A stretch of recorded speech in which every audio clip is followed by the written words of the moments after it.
말씀의 제목은 참된 거짓입니다. 이솝이라는 사람이 지었던 우화에 보면 양치기 소년이라는 우화가 있습니다. 어느 마을에 양치기 소년이 하나 있었는데 늑대들이 나타나 양을 물어간다느니 잡아먹는 식으로 수시로 장난 삼아서 소리치곤 했습니다. 두세 번 정도는 마을 사람들이 놀라서 불이 나게 달려왔습니다. 하지만 그때마다 골탕을 먹고 바보가 된 기분으로 화를 내거나 투덜거리며 사람들은 돌아갔습니다. 그러던 어느 날 진짜로 늑대가 나타나서 양들을 잡아먹거나 물어가기 시작했습니다.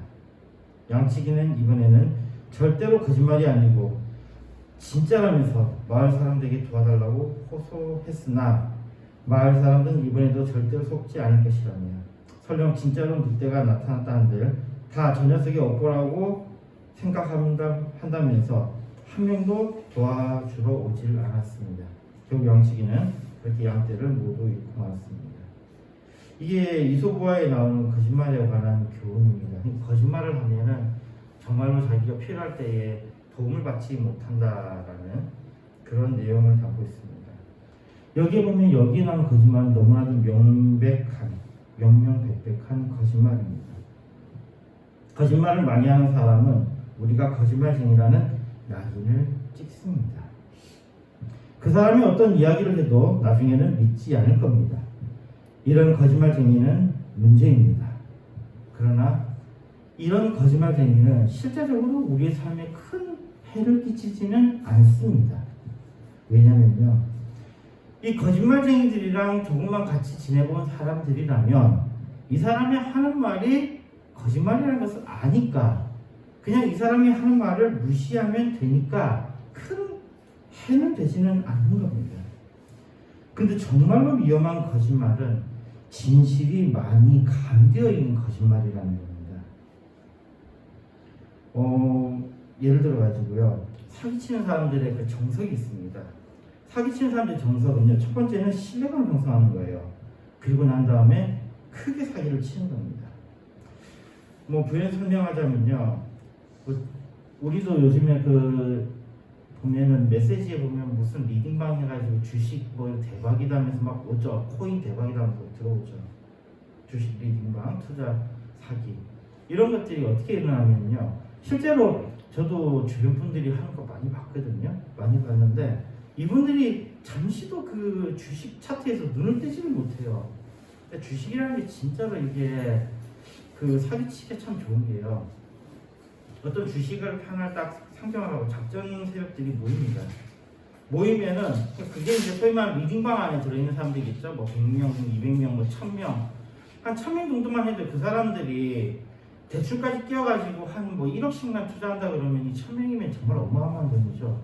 이 사람들이 한꺼번에 주식을 사고 들어가면 어떻게 되겠어요?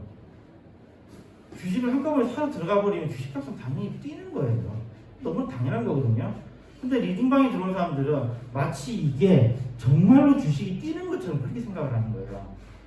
주식 리딩방이라는 게 그런 겁니다. 그러니까 거기 보면은 나와요. 자, 어떤 주 몇 주 사십시오, 어떤 주 몇 주 사십시오, 이렇게 계속 이렇게 문자나 아니면 무슨 카카오톡에 이런 방송에서 계속해서 하거든요. 그럼 계속해서 주식값이 막 이렇게 올라가면 돈 벌었다는데 실제적으로 또 돈을 따요. 처음에 자기가 못 믿어가지고 한 10만 원 넣었는데 좀 이따 한 만 원 정도 따는 거예요. 2만 원 정도 따는 거예요. 그래? 일단은 내가 예금을 한번 볼까? 예금 보니까 한 500만 있어요. 그 500만 원 넣자. 500만 원 넣었더니 거기에 50만 원, 100만 원 더 따는 거예요. 이 정도면 했더니 이번에는 거기서 이런 거예요. 요번만 조금 더 하면 되겠는데 조금만 더 넣으시죠. 이러면 누가 한 2천만 원만 좀 안 되겠습니다. 그러면 누군가 또 2천만 원 가지고 와요. 그럼 2천만 원 또 이렇게 해가지고 그 사람은 또 심지어는 1,000만 원, 2천만 원, 2배로 따는 거예요. 이야, 됐다. 이러면서 이제는 자기가 있는 재산을 다 끌어모으고 사돈에 8천 해가지고 대출 받고 이렇게 해서 한 5억을 딱 넣었어요.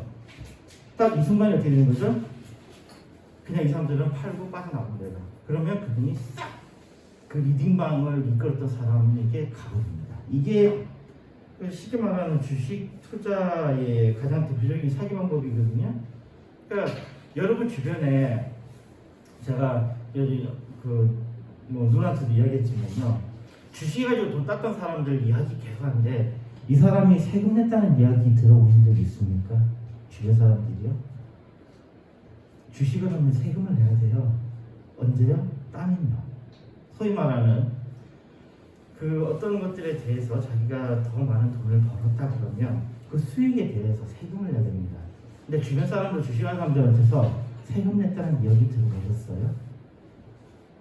그것까지 못 간다는 거예요. 세금 내는 것까지 못 간다는 거예요. 주식은 반드시 하고 나면 양도소득세를 내게 됩니다. 근데 양도소득세를 낼 정도 딴 사람이 없다는 거예요.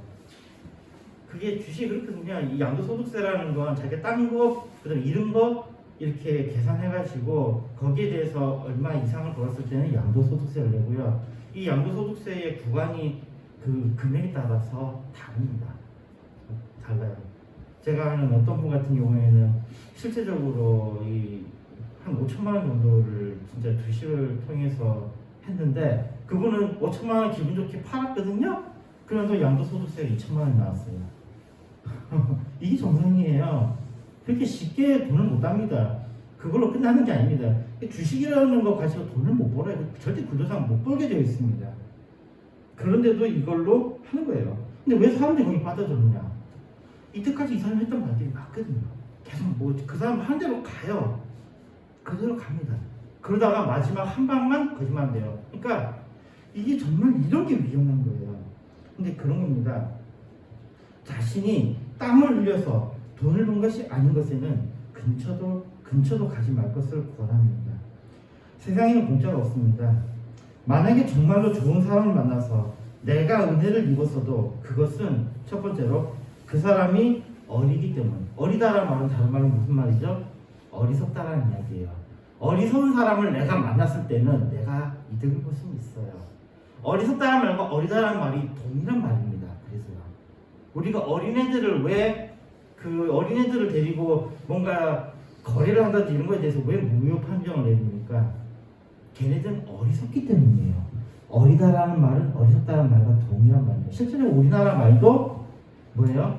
우리나라 후민정에 보면 어린 백성이 이루고자 할 게 있어도 라는 말 나오죠? 이게 어린 백성이라고 뭐예요? 그게 어리석은, 지금 우리로 번역을 하면 어리석은 백성이 이루고자 할 말이 있어도 라는 의미거든요. 그러니까 우리가 어리석은 사람을 만나면 돈을 따기도 합니다. 그게 한 케이스죠. 또 다른 케이스는요, 그 사람이 지혜롭기 때문인 경우도 있어요. 지혜로운 사람을 만나면 우리가 또 이득을 얻기도 합니다. 왜냐면요, 우리가 이 세상 살 때 생각보다 우리가 오래 살아요. 생각보다. 무슨 이야기냐면, 나쁘게 살면은 순간적으로는 많은 이득을 얻거든요. 근데 그게 10년, 20년 이거밖에 안 가요. 30년 이거밖에 안 갑니다. 누구는 되게 죽을 때까지 잘 살던데 그 사람이 정말 잘 살았는지 한번 보세요. 그 사람이 딱 봤으니까 그 이득 보던 것도 20년 안에 아마 끝났을 거예요. 그러니까 그 사람이 그 전에 죽었으니까 자산을 우리가 기획될 수도 있습니다. 짧은 사람들은 상관없어요. 근데 우리는 길게 살 거잖아요. 이게 짧게 사실 분 없잖아요.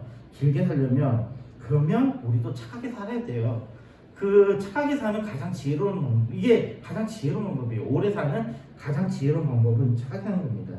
그러니까 내가 세상에 살면서 은혜를 입었다면 두 가지 사람에 의해서, 하나는 어리석은 사람에 의해서, 또 하나는 지혜로운 사람 때문에 내가 은혜를 입는 거예요. 자, 그렇다면 이거는요, 선이 디폴트가 아니라는 거예요. 악이 디폴트라는 겁니다. 악이 기본값이라는 거예요. 만약에 은혜를 입었다면 입은 사람에게 감사하십시오. 그러나 그것이 또 나에게 일어난다고 생각하지는 마세요. 왜냐하면 악이 디폴트예요. 악이 기본값입니다. 우리는 나쁜 사람을 만나는 게 기본값입니다. 좋은 사람을 만나는 건 정말 은혜예요. 정말 은혜입니다. 그러니까 자신의 땀이 들어가지 않는 것에 대해서는 절대로 탐하지 마십시오. 이건 정말 중요한 규칙입니다. 우리가 이 세상 살면서 정말 중요한 규칙이에요. 이게 지금 제 이야기가 아니고요. 여기에 나와 있습니다. 창세기 3장 19절에 있습니다. 내가 얼굴에 땀이 흘러야 식물을 먹고 필경은 흙으로 돌아가리니 그 속에서 내가 취함을 입었습니다. 너는 흙이니 흙으로 돌아갈 것이니라 하시니. 이것이 인간이 죄를 지은 결과입니다. 그러나 이것을 어떤 사람들은 하나님께서 우리 인간에게 내린 형벌이시다라고 하는데 형벌이 아니에요. 우리의 죄의 결과는 우리는 죽는 겁니다. 그런데 하나님께서 우리에게 살기를 주신 거죠. 살기는 뭐예요? 땀을 흘리라는 거예요. 그래서 실제적으로 우리도 그래요. 그냥 막 먹고 있으면 어떻게 되죠? 죽음을 향해 가지만은 막 먹고 그다음 뭐예요? 열심히 운동하고 땀을 흘리면 살잖아요. 이거는 하나님이 우리에게 주신 생명의 방법이에요. 땀을 흘리는 거예요. 이게 형벌이 아닙니다. 원래 우리는 죄를 지어서 이미 죽은 거예요. 죽은 건데 하나님께서 우리가 살 수 있는 방법을 주신 겁니다. 그게 뭐냐면 우리로 하여금 땀을 흘리라는 거예요. 열심히 살아가는 겁니다. 참생명의 하나님께서 우리에게 우리가 살아가는 중요한 방법을 여기에서 알려주신 거예요. 그럼 우리의 삶은 바뀌어야 됩니다.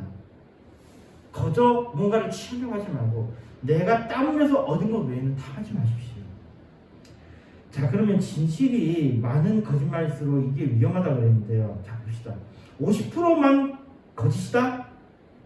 50%만 거짓이라 해도 우리가 어느 정도 이상의 거짓말하는 거 알겠죠. 근데 만약에 진실이 90%, 이 사람 한 말이 10개 중에 9개는 맞아요. 그리고 1개가 틀려요. 그러면 이건 어떻습니까? 이거는 오히려 50%의 거짓말, 10개 중에 5개를 거짓말하는 사람보다 더 위험한 거예요. 이건. 자, 인류의 첫 번째 제약을 봅시다. 창세기 3장 1절에 3절에 있는 말씀 보면요. 여호와 하나님의 지으신 들짐승 중에 뱀이 가장 강교하더라. 뱀이 여자에게 물어가로되 하나님이 참으로 너희더러 동산 모든 나무의 실과를 먹지 말라 하시더냐. 여자가 뱀에게 말하되 동산 나무의 실과를 우리가 먹을 수 있으나 동산 중앙에 있는 나무의 실과는 하나님의 말씀에 너희는 먹지도 말고 만지지도 말라. 너희가 죽을까 하노라 하셨느니라. 여기에 처음으로 참된 거짓말을 한 것은 바로 여자입니다. 여기에 참된 거짓말이라는 것은 진실이 너무나도 많이 섞인 거짓을 말하는 것입니다. 다음 봅시다. 창세기 2장 17절에 보니까요. 선악을 알게 하는 나무의 실과는 먹지 말라. 내가 먹는 날에는 정령 죽으리라 하시니라. 여기에 보니까 반드시 죽는다고 말씀하셨습니다. 그러나 여자는 이 말에 교묘하게 다르게 이야기하고 있었다는 것입니다. 그래서 바로 거기에 사탄이 파고들었던 것입니다. 최근에 그 페미니즘의 그 난립으로 인해서 뭐 이렇게 페미니즘에 동조하는 많은 사람들이 이런 결론을 내더군요. 그 사람들은 이렇게 이야기하더군요. 오히려 여기에는 하와가 문제가 아니라 아담이 문제라는 겁니다. 하와는 억울하다는 거죠. 왜요? 하나님께서 아까 그 창세기 2장에 나왔던 그 명령을 하나님께서 누구에게 하신 겁니까? 그 명령 누구에게 하신 거예요? 그때는 하와가 없었죠. 하와가 없어서 누구에게 한 겁니까? 아담에게 하신 것입니다. 그러니까 이 사람들은 이래 이야기를 해요. 하와는 억울하다 이거예요. 왜냐하면 그 명령은 아담에게 한 것입니다. 그리고 하나님께서는 그 사람들을 논리에 따르면 하나님께서는 아담에게 그 책임을 물으셨다라는 거예요. 하와에게 물은 것이 아니고요. 정말 그렇습니까? 창세기 3장 13절에 보면요. 여호와 하나님이 여자에게 이르시되 내가 어찌하여 이렇게 하였느냐. 여자가 가로되 뱀이 나를 깨물고 내가 먹었나이다. 하나님께서 하와에게 책임을 묻지 않으셨나요? 물으셨죠. 자, 여자에게 똑같이 책임을 물으셨습니다. 그랬더니 이번에 또 이렇게 이야기하거든요. 여자가 한 말은 틀린 말이 아니다. 하나님께서 하신 그 말씀 그대로 이야기한 거다 라는 주장입니다. 심지어는 히브리어의 것들 가지고 와가지고 여기에 대해서 이야기를 하더군요. 자, 2장 17절에 보면요. 여기에 반드시 죽으리라, 이게 정령 죽으리라 이 말씀을 히브리어로 보니까 모트하모트라고 해놨어요. 모트하모트니까 이게 정령이라면 우리가 생각하기엔 정말로 뭐 이렇게 그런 어떤 부사가 나와야 될 것 같은데 부사가 안 나와요. 아까 여기 봤듯이 모트는 동사예요. 이게 보면 칼형의 절대형입니다. 절대형이랑 그냥 그걸로 딱 쓸 수 있는 거예요. 그러면 죽음 이런 거예요. 우리 치면 죽음. 그 다음에 못하면은 내가 죽을 것이다. 그러니까 여기에 대해서 이야기하기를 내가 죽을 것이다 했으니까 이 내가는 누구예요? 여기 보니까 남성 단수예요. 남성 단수 네가 죽는다라는 거예요. 그러면 누가 죽는다는 거죠? 아담 죽는다는 이야기예요. 아담 죽는다는 이야기잖아. 그리고 난 다음에 그 3장 3절에 보니까 여기에 죽을까 하노라에 대해서는 그 하와가 이렇게 거기 보면 이렇게 써 있어요. 히브리어에는 펜트무통이라고 되어 있어요. 펜트무통. 그러니까 여기는 뭐냐면 펜이 붙으면서 이 펜이 뭐뭐하지 않도록이라는 뜻이거든요. 뭐뭐하지 않도록. 그 다음에 여기에 트무통이라고 하니까 여기는 칼의 미완료인데 인칭 남성 복수예요. 이건 복수예요. 너희들이 죽지 않도록이라고 이렇게 번역할 수 있는 부분이에요. 너희들이 죽지 않도록. 그러니까 하와는 그렇게 대답했다라는 거예요. 근데 거기다가 심지어는 하와가 강조하기 위해서 심지어는 말지도 말라 하면서 하나님이 그 하와는 하나님의 명령을 오히려 강조했다라는 거예요. 그러니까 하와에게는 죄가 없다라는 거죠. 그러나 또 아닙니다. 이건 강조의 문제가 아니라요. 말을 변형한 것에 문제가 있습니다. 그리고 남성 복수임에 남성 복수로 지금 표현하고 있는데 여기에 하나님은요. 그 하와가 지금 이걸 먹으면은 하와만 죽는 게 아니고 지금 이게 남자도 속이는 거예요. 하와만 이걸 먹으면 하와만 죽는 거예요? 아니면 아담과 하와가 동시에 같이 죽는 거예요? 하와가 먹었을 때요. 하와가 먹었을 때. 하와가 먹었을 때는 하와가 죽는 거예요. 근데 여기 뭐를 교명이 뭘 쓴 거예요? 복수를 쓴 거예요. 그것도 남성형으로요. 그 히브리어에는 남성과 복수가 둘이 있을 때는 남성형으로 택했습니다. 그러니까 그건 뭐예요? 내가 먹으면 누구도 죽는다고요? 아담도 죽는다고? 이게 거짓말한 거예요. 이게 거짓말한 겁니다. 그러니까 나중에 그 말에 속았는지 아담은 또 먹게 되죠. 거기에 어차피 죽을 거 이런 느낌인데, 자 이게 여기에 우리가 뭔가 포커스를 맞춰야 될 부분은 이겁니다. 펜이에요. 펜트무톤이라는 거예요. 펜트무톤. 이게 뭐냐면 약간 죽지 않으려면 여기에 뭐가 들어있냐면 이유로 대답을 했다는 겁니다. 이유로. 즉 죽음에 대한 것이 뭐예요? 먹는 거거든요. 근데 하나님의 명령은요 단호합니다. 먹지 말아요. 그냥 먹지 말아요. 근데 하와는 이렇게 여기 이유를 삽입함으로 인해서 사단이 여기 파고듭니다. 그래서 사단이 창세기 3장 5절에 이렇게 말합니다. 너희가 그것을 먹는 날에는 너희 눈이 밝아 하나님과 같이 되어 선악을 알 줄을 하나님이 아십니다. 이유로 이야기하니까 거기에 대해서 네가 먹어야 되는 이유에 대해서 이야기해 주는 거예요. 네가 먹어도 되는 이유가 우리가 이거 먹으면 우리가 죽지 않으려면 이거 먹으면 안 돼. 죽지 않으려면 이거 가정입니다. 죽지 않으려면 우리가 이거 먹지 말아야 돼. 라고 했더니 오히려 그럼 사단이 거기에 대해서 다른 가정을 이야기하는 거죠. 니네가 먹으면 하나님처럼 눈이 밝아진다. 자, 그럼 여기에도 우리 봅시다. 하나님처럼 눈이 밝아진다라는 것과 죽는다는 것은 별개의 문제죠. 별개의 문제죠. 근데 하와가 그 당시에 지금 뭘 망각한 거예요? 죽음을 망각해 버린 겁니다. 그리고 모처럼요 하나님처럼 되고 싶다라는 그 교만한 마음이 그걸 먹어버려요.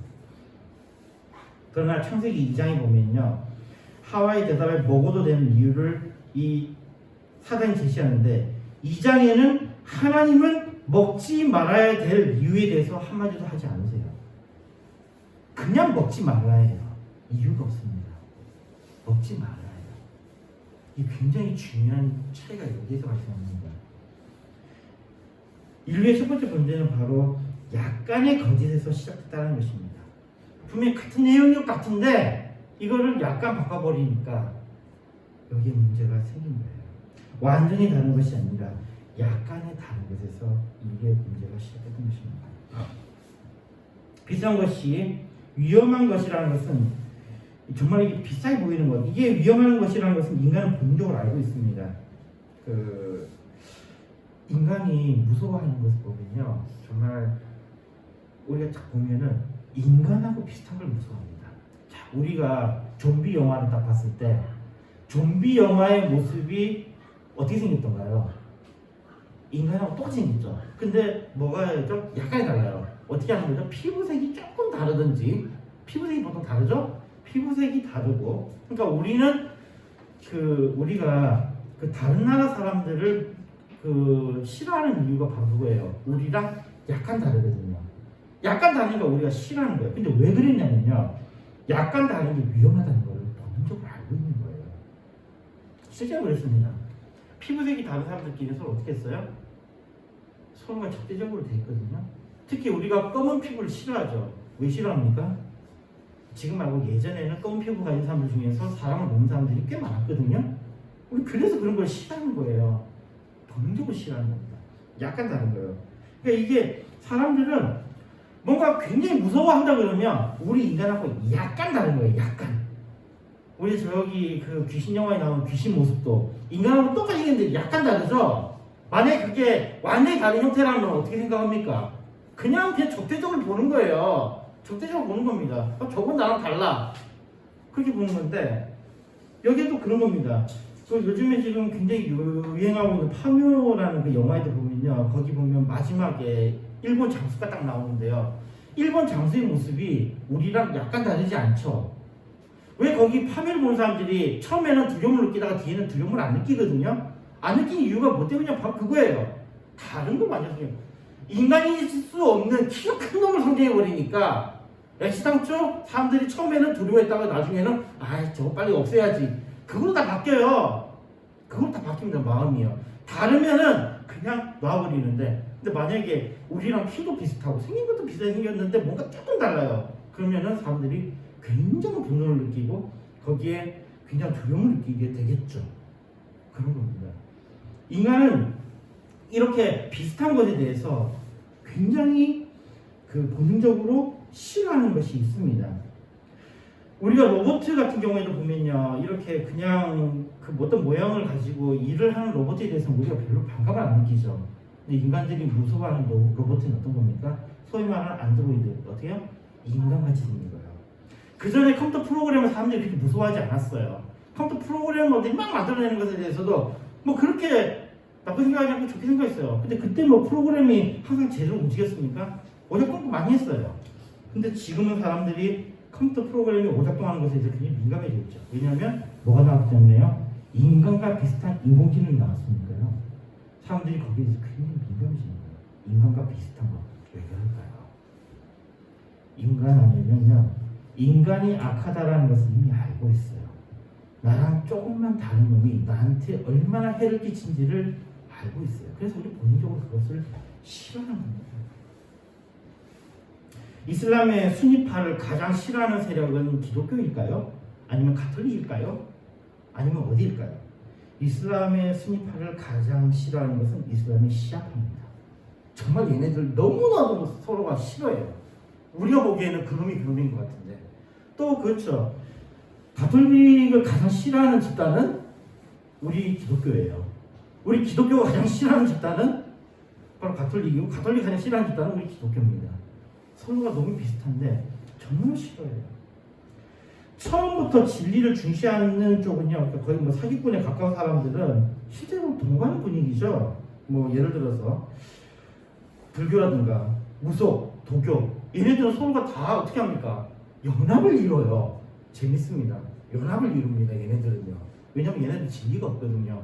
서로가 다르기 때문에 얘네들은 뭐 애시당초 거기에 대한 문제가 되지 않아요. 근데 스스로가 진리라고 주장하는 쪽은 정말 피터지게 싸우는 분위기입니다. 우리 보면 우리나라의 장로교가 굉장히 중요한 역할을 했는데요. 우리나라 장로교 하면은 크게 지금 그 두 축이 있어요. 하나가 이제 총신이고 하나가 장신이거든요. 이 장로교인데 이 두 축이 갈라질 때, 물론 장신은 다른 이야기 합니다만 총신은 이 이야기를 해요.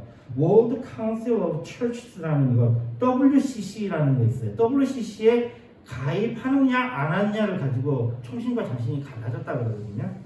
근데 이 WCC가 뭐냐 하니까요, 뭐 여러 가지 이유로 분열된 기독교 교파들이 서로 간의 대화와 상호 이해, 그 다음에 협동을 통해서 기독교 일치와 갱신을 이루고자 하는 교회 일치 운동, 이게 무슨 운동이냐면 에큐메니컬 무브먼트라고 합니다. 에큐메니컬 운동. 에큐메니컬 운동의 상징이면서 구심점을 이루는 조직을 만들자 해서 만든 게 이 WCC예요. 에큐메니컬. 근데 에큐메니컬 처음에는 말을 줬죠. 하나가 되자. 근데 이 에큐메니컬이 정말 골때립니다. 이 에큐메니컬 안에 어디까지 들어가 있냐면 가톨릭도 들어가 있고요. 심지어는 이슬람도 들어가 있어요. 이 얘네들은 그냥 종교를 통합해보자 이겁니다. 그러니 여기에 대해서 총신 쪽에서는 반대를 했어요. 그랬더니 그러면서 총신은 그럼 니네 니네끼리 해. 우리끼리 갖게 해서 만들어진 게 총신과 장신이 거기서 갈라졌거든요. 그러면서 총신은 오히려 이제 이것이 좀 문제가 됐던 것은 얘네들은 오직 칼빈주의로 막 파고 들어갔고 이쪽 장신 쪽을 비롯해서 거기에 퍼져나간 WCC를 표방하는 팀들은 기독교 외에도 구원이 있다는 것을 아주 쉽게 받아들입니다. 예수 외에도 구원이 있다는 것에 대해서 너무 쉽게 이야기해요. 뭐라 그러냐면요. 산이 있는데 산이 올라가는 방법은 여러 가지가 있다는 거예요. 구원에 이르는 것은 여러 가지 방법이 있는데 그거는 예수님도 되고 부처도 되고 알라도 되고 뭐 다 된다라는 거예요. 어차피 산에 올라가기만 하면 돼요. 그것만 이루면 된다라는 입장이 WCC 입장이거든요. 그럼 이걸 정말 우리가 받아들일 수 있을까? 참 큰 문제가 됐던 것 같습니다. 이 사람들은 뭐 좋은 게 아닌가 하지만 적어도 우리가 보기에는 좋은 게 아닌 것 같습니다. 그게 아니라는 거죠. 가장 위험한 사기는 완전한 거짓이 아니라 약간의 거짓입니다. 이단이라는 게 바로 이런 거예요. 그 끝이 다릅니다. 그 끝이 달라요. 종교는 비슷한 모양 같습니다. 그러니까 이런 것들을 꾀할 수 있겠죠. 통합을 꾀할 수 있을 겁니다. 그러나 다른 것은 다른 것입니다. 오늘 본문 말씀 보면 갈라디아서 1장 9절에 말씀을 우리가 또 다시 볼 때요. 그리고 심지어는 거기 나와 있죠. 여기에 대해서 우리가 너에게 전한 복음 외에 다른 복음을 전하면 저주를 받을지어다 라고 악담을 하고 있죠. 이 사도 바울이 딱 봤을 때 사도 바울이 교양 없이 막 그냥 대놓고 막 악담을 막 가지고 있습니다. 이 저주를 받을지어다. 이 헬라어로 뭐라 쓰였냐면요. 아나테마 에스토라고 있습니다. 아나테마 에스토. 아나테마. 이 아나테마 에스토. 여기는 저주를 받을지어다가 아니고 어떤 의미냐면 저주가 있을지어다. 라는 거예요. 저주를 받는 게 아니라 그의 저주가 있을지어다. 강렬한 의지를 표현하고 있어요. 특히 3인칭으로 되어 있거든요. 에스토. 3인칭으로 되어 있으니까 강력한 의지를 표현하고 있습니다. 저주가 있을지어다. 진짜 강력하게 악담을 하고 있어요. 자, 그럼 아나테마 이것도 한번 봅시다. 아나는 우리가 알다시피 헬라어에 보면 아나 돼 있는 것도 다 위잖아요. 위 또는 다시 이런 거잖아요. 위. 자, 위란 뜻이고요. 그 테마는 띠테미라는 동사의 형태거든요. 띠테미는 뭐예요? 두다라는 의미거든요. 그러면 위에 두다 뭐예요? 재물입니다. 재물이 될지어다. 재물은 뭐예요? 죽는 거거든요. 또는 금지 파문, 그 다음에 멸망 파괴 이런 의미예요. 그러니까 뭐냐면 지금 우리는 뭐 저주가 있을지어다 이 정도지만은 이 강도가 어마어마한 거예요. 그렇게 하는 말 그냥 찢어 죽여버릴 거야 라는 그런 의미. 찢어 죽임을 당할지어다 라고 이야기하는 수준이라는 거예요. 진짜 바울이 강력하게 욕하는 거군요. 강력하게 욕하고 있어요. 도대체 그 강력하게 욕하는 자들이 누구입니까? 그냥 봅시다. 바울이 강력하게 욕하고 있는 것은 과연 진짜 무엇입니까? 그게 바로 다른 복음을 전하는 자, 즉 다른 복음이라는 겁니다. 자, 바울이 전한 복음은요, 하나님의 은혜로 그리스도를 믿는 믿음으로 구원을 얻는다라는 복음을 전했습니다. 그랬는데 다른 사람들이 온 거예요. 갈라디아서 우리 배경을 좀 보면요, 이 갈라디아서는 주 48년에서 50년경에 바울이 쓴 서신으로 알려져 있습니다. 바울과 바나바가 이 갈리아 지방을 여행하면서 이 선교 여행을 성공적으로 마쳤습니다. 갈리아 지방이 어디냐면요, 갈리아 지방을 이야기해요. 자, 우리가 좀 봅시다. 여기가 그 이스라엘이 있는 팔레스타인이죠. 여기 이스라엘이라고 그러면 이스라엘 바로 위에가 시리아가 있죠. 시리아 바로 옆에가 길리기아예요. 길리기아 하면은 누가 생각납니까? 길리기아 다소. 누가 여기 출신이죠? 지금 바로 이 바울이 여기 출신입니다. 시리아 옆에 길리기아. 그 길리기아 옆에가 갈라디아예요. 그 길리기아 옆에가 갈라디아입니다. 지금은 여기가 터키예요. 터키에 지역이군요. 바로 그 지역에 이들이 성공적으로 그리고 지금은 거기가 이슬람화 돼가지고 좀 그렇지만 그 전에 거기는 그리스 문화권이었습니다. 그리스 문화권이 굉장히 발달한 곳이었거든요. 이 갈라디아 지방에서 이 선교를 훌륭하게 잘 마쳤는데 얼마 되지 않아서 유대인들이 이방인 대종자들에게 유대인의 관습과 할례나 모세 율법 등을 강요했다는 것을 전해 듣게 됩니다. 거기다가 바울이라는 사람에 대해서 바울 그 사람은 사도도 아니야. 그 사람 말 듣지 마. 이렇게 이야기를 하는 겁니다.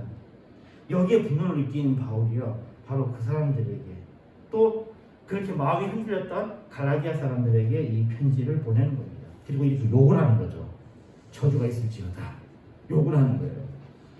게다가 뭐라 이야기하냐면 심지어 천사라고 우리 말고 천사가 와가지고 니네 보고 다른 이야기를 해도 저주가 있을지어다 라고 합니다. 심지어 천사도 저주받으라는 거예요.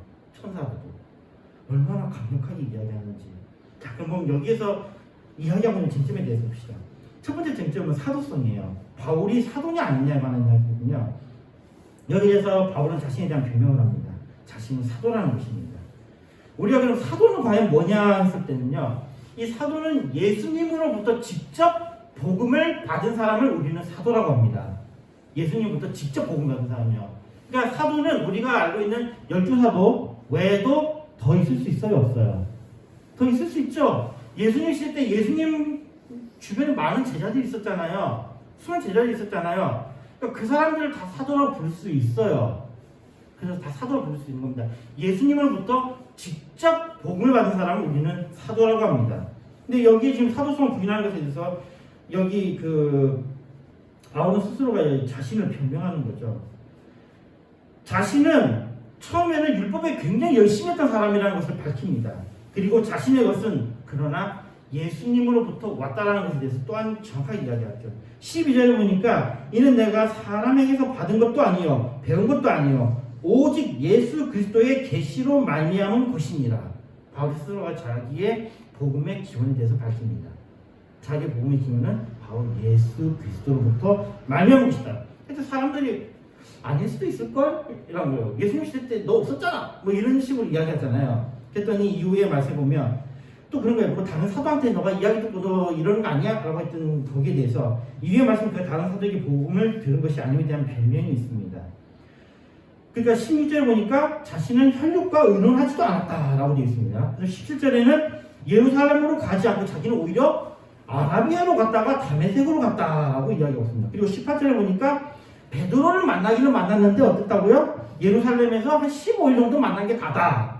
그리고 19절에 보니까 야고보도 만났는데 그 외에 다른 사도들은 자기는 만나보지 못했다 라고 하면서 자기가 가지고 있는 이 복음은 그들에게서 온 것이 아니라 자기가 다메섹 도상에서 만난 예수 그리스도로부터 왔다라는 것에 대해서 먼저 이야기를 하는 겁니다.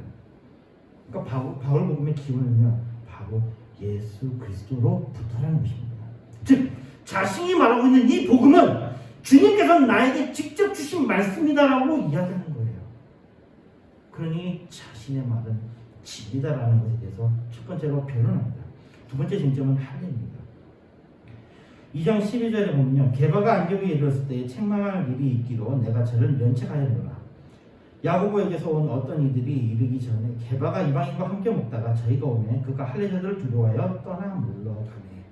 여기 보니까 게바는 베드로잖아요. 베드로가 사람들하고 같이 이렇게 있었는데 여기에 같이 밥을 먹고 있다가 그 할례자들이라는 거예요. 유대인들이 오니까는 베드로가 돼요. 이방인들하고 같이 먹으면 안 된다라는 게 율법이잖아요.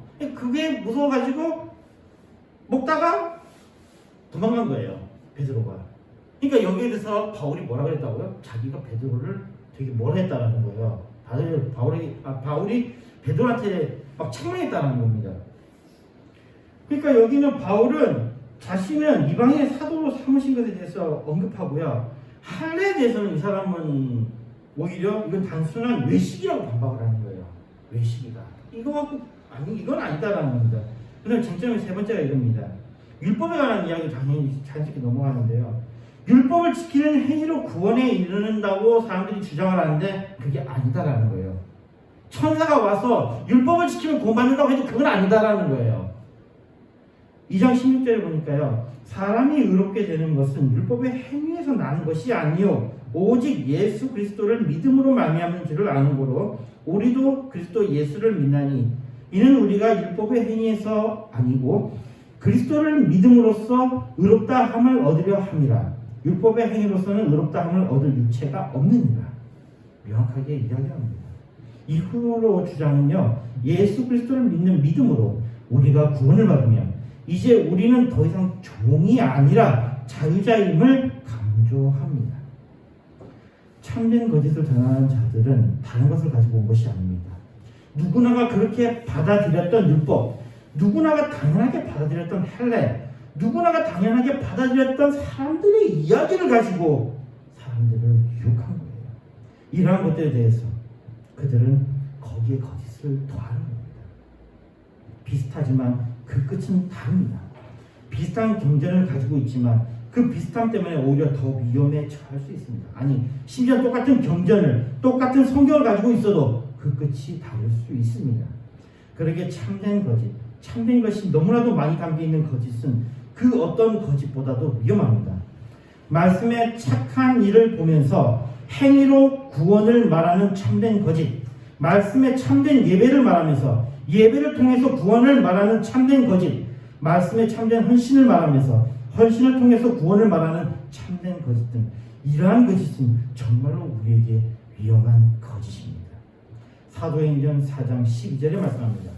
다른 이로서는 구원을 얻을 수 없나니 천하 인간의 구원을 얻을 만한 다른 이름 우리에게 주신 일이 없음이니라 하였더라.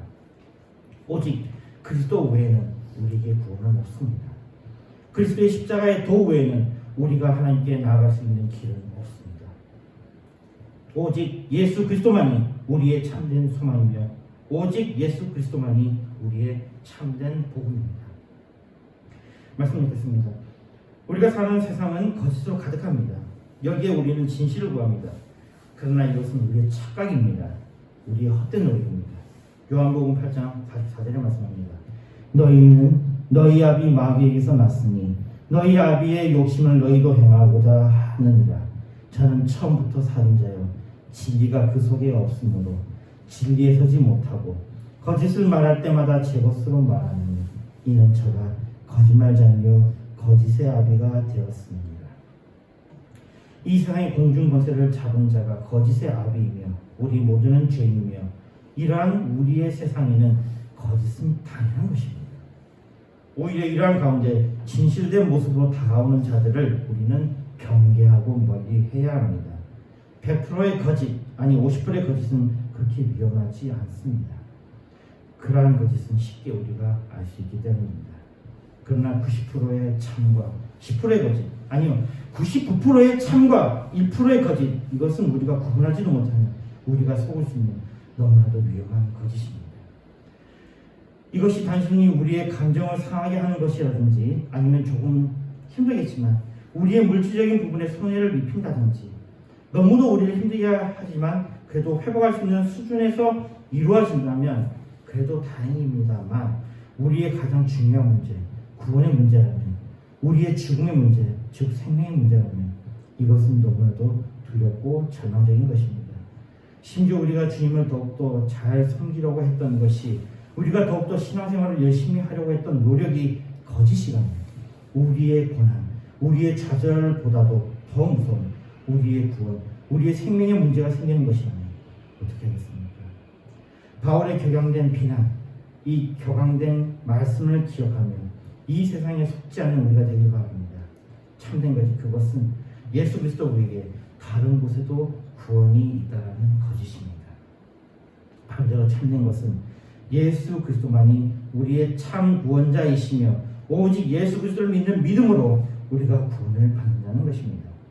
예수 그리스도를 믿고 예수 그리스도를 나의 구주로 삼는 참된 복음을 붙잡고 날마다 회개하며 날마다 감사하며 날마다 우리에게 힘 주시는 주님을 의지하며 승리하는 우리가 되기를 소원합니다. 갈라디아서 2장 20절에 말씀합니다. 내가 그리스도와 함께 십자가에 못 박혔나니 그런즉 이제는 내가 산 것이 아니요 오직 내 안에 그리스도께서 사신 것이라. 이제 내가 육체 가운데 사는 것은 나를 사랑하사 나를 위하여 자기 몸을 버리시니 하나님의 아들을 믿는 믿음 안에서 사는 것이다. 그렇습니다.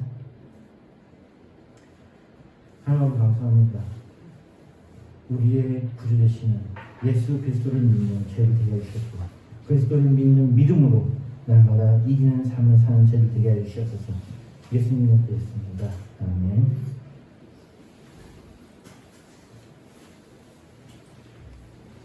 성경 361장입니다. 361장을 보면서 준비하신 분 하시겠습니다.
세상의 산제사들이 그의 주내 맘을 주장하며 주의 뜻을 따라 그와 동행하며 영생공하는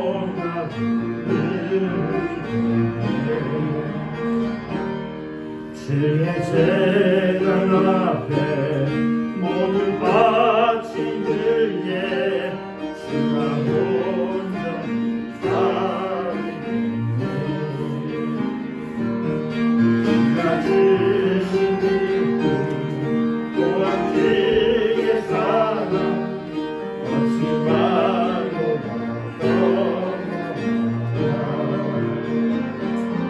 주의 재단에 산제사들이 그의 주내 맘을 주장하여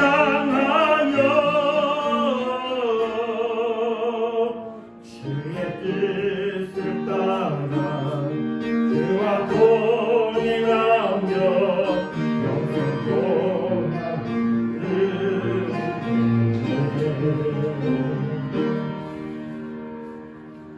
고생을 드리겠습니다.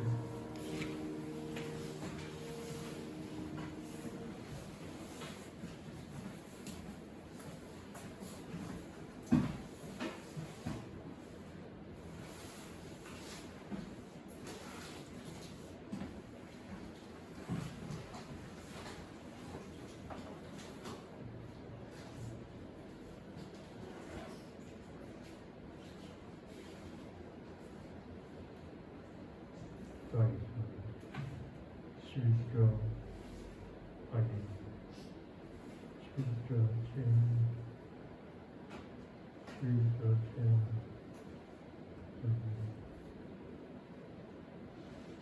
감사함을 체험, 감사의 감사함을 체험, 감수 감사, 감사의 감사합니다. 좋으신 하나님, 우리에게 복음을 주시고 이 복음만이 바울이 전한 이 복음, 이 서신이 우리에게 구원이 됨을 믿습니다. 그 내용이 예수를 구주로 믿으면 구원받는다고 하는 이 놀라운 사실, 이 사실 외에는 아무것도 자랑할 것이 없고 주장할 것이 없음을 다시 한번 알아보겠습니다. 감사합니다. 정말 예수를 구주로 믿는 것은 복의 복이요 복의 근원이 되신 하나님을 아버지로 예수를 구주로 믿는 믿음 안에서 이루어짐을 믿습니다. 이 시간에 11절로 감사와 주의 이름으로 하나님 앞에 드리겠습니다. 드린 손길 우리 하나님 축복해 주옵소서. 이 예물이 정말 모든 사람들에게 필요한 자들에게 나누기 위해 부족함이 없도록 주님 꼭 필요한 데 사용되도록 주님 사용한 자들의 손길을 주장하시고 이끌어 인도해 주옵소서. 예수님의 이름으로 기도드리옵나이다. 아멘. 찬송가 1장입니다.